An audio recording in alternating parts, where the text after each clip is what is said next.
What's up, good people? It's your boy Beast Gamer Kuma here with Dameian Prince. As always, how do As you always, do? I'm doing good, and I know you're probably confused. Why the hell would he want me in this video? Well, since you experienced the game with me as we played Vampire the Masquerade Bloodhunt, it was closed alpha this weekend. Only lasted for 2 days. It's over now, and of course I want to share my thoughts, but I felt that since my bro was with me, he could share his outside opinion while I share my inside opinion. So, Cool. yeah. So, most people don't know, this is from the World of Darkness series, Vampire the Masquerade, which had many games already. There's actually 3 in the works, which is actually awkward to me at the moment because it seemed like they touch base on 3 different genres. We have the Battle Royale, we have the more solo story-driven one, and then we have the Masquerade Bloodlines 2, which is an open-world RPG. So, Damien, how often do you play Battle Royale? I play Apex and I play majority Apex, but I say out of a 7-day week, probably about 3 days, Gotcha. 4 days, maybe. What do you feel is most unique about Battle Royale? Depends, I guess, on the game that the Battle Royale is a part of. Gotcha. Has any of them really stand out that much to you? Apex, really, that's about it. Yeah, I felt like Fortnite kind of broke the mold with Battle Royale by having the whole build mechanic and stuff like that. You know, somebody shoots at you and you build a hotel. Yeah, yeah. Apex, I didn't see that much of a difference. It was just like, you drop into an area. Apex felt more like what makes Apex different are the legends that you use. The different characters? Yes, different characters, different skills and abilities. Well, that's why I felt like Apex was kind of like the Overwatch of Battle Royale. Different characters, different abilities and stuff like that. Versus anything like Call of Duty or PUBG where you just pick a character. They don't really have any abilities, you just have different loadouts that you can use and stuff. Different abilities. But we now have a new style to the Battle Royale game with Vampire the Masquerade Bloodhunt. And I don't know, what was your outside opinion of the game when you saw me play it? From what I saw, the movement is very nice. I like the movement.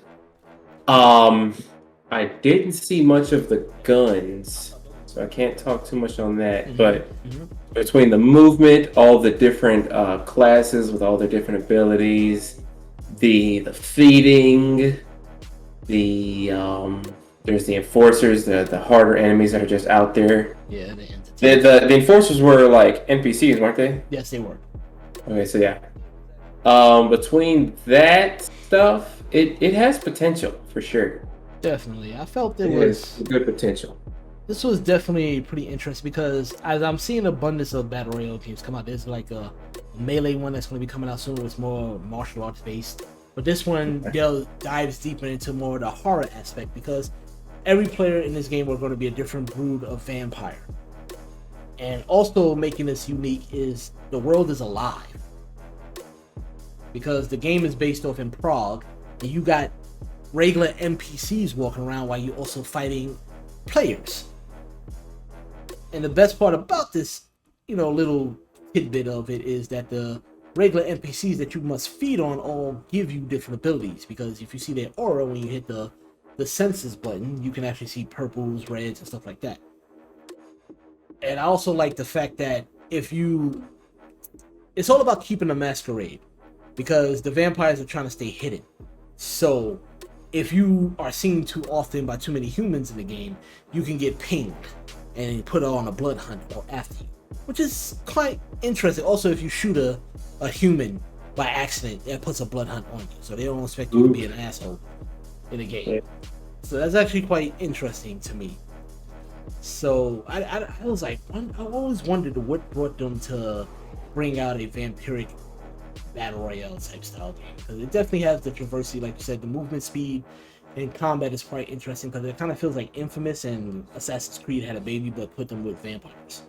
But especially the way that you can climb up walls and slide and jump higher, your special abilities that you can use, and there's 6 different classes that you get to use. and utilize each having their own different performance issue. It's like you said with Apex, but you have customization abilities with your characters, which is also interesting. Oh yeah, with the outfits and everything. Outfits, the way you look, Yeah, tattoos, because that's definitely unique too. yeah, because I don't think you could do that much customization with other battle royale games outside of PUBG. Call it, or I know Warzone you can. Well, I You mean, can change the skin. That's about it. yeah, that's about it. Never mind. But PUBG and what is it? Fortnite, you could just change skins, but this one gives you actual character personality. Yeah, change clothes. Especially for an alpha, we actually did a lot for just an alpha, which is actually interesting. It looked really good for an alpha. So I give them props on that one. Shark Mob, who are both the publisher and developer, did something interesting. Like I said, well, you didn't see the weapons, but so far the weapons that I utilized were the katana. Oh yeah, the katana. I forgot about the katana. I definitely saw that. Katana is actually pretty OP as hell. The dual sabers are pretty OP. It seems like all the melee weapons are pretty good in this game. Like, I'd rather would use a melee weapon than anything else. The shotguns are pretty damn good. Then you had dual crossbows. There's a Kimbo going on in this game, too. What the hell? Switch. Yeah, dual crossbows that do explosive damage. Reloading that would be a pain in the ass. It seemed like it wasn't because I reloaded just fine, but the only thing that was annoying when you had to put on the armor. Okay, yeah, you took like 30 years just to put on armor. They made it real-time action just to put on damn armor. Are you want to defend yourself? Now you're going to earn the right to defend yourself. That's why I tell people, if you find armor, you got to run away and hide while you put that shit on, because they clicking. You got to clip on the shoulder parts and then clip on the bottom, then boom, it's on. And I was like, Jesus, that took about like, what, 4 to 5 seconds to put on that armor? I want to say. Yeah. Yeah. From what I saw, yeah. It took you a while. So that's, and I caught like the middle to end of it, and it was still a long time. Yeah, they're gonna have to definitely speed up that time to put on armor. It shouldn't be that crazy. I was like, excuse me? Yeah. Excuse me indeed. But yeah, I also like the fact that once you down an opponent, you can actually feed off of the opponent. So that actually, that's actually interesting as well. And you got your power abilities where I used the Brute and the Vandal, so I was able to use Super Leap. But the Brute has a shockwave punch while the Vandal has a ground pound, which is interesting. Never got to use it though. But it is actually a third ability. So this game is definitely like horror-esque, but battle royale. It's going to be unique, and I think it's going to. Hopefully, it might be popular. I don't know, because there's going to be a lot of elitists out there that's going to be gatekeeping their battle royale games and how they should be. Probably, but yeah, and it seems like it's only going to be out for Steam. So hopefully, they open up this game to other consoles. But I think that will help them out as well, because this is actually a pretty decent game. I'm actually with it. So far, there's no release date right now, but you can add it to your wish list. Okay.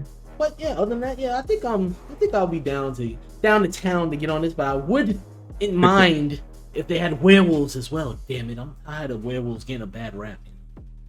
The latest werewolf game did not do well. But that's neither here nor there. But thanks, Dameian, for sitting with me and talking about Bloodhunt. Check out the full written post on my website, beastgamercooker.com, and check back for another playtest. And I'm sure they're going to have another one released, and I'll definitely be there to stream it. And as always, people, Beast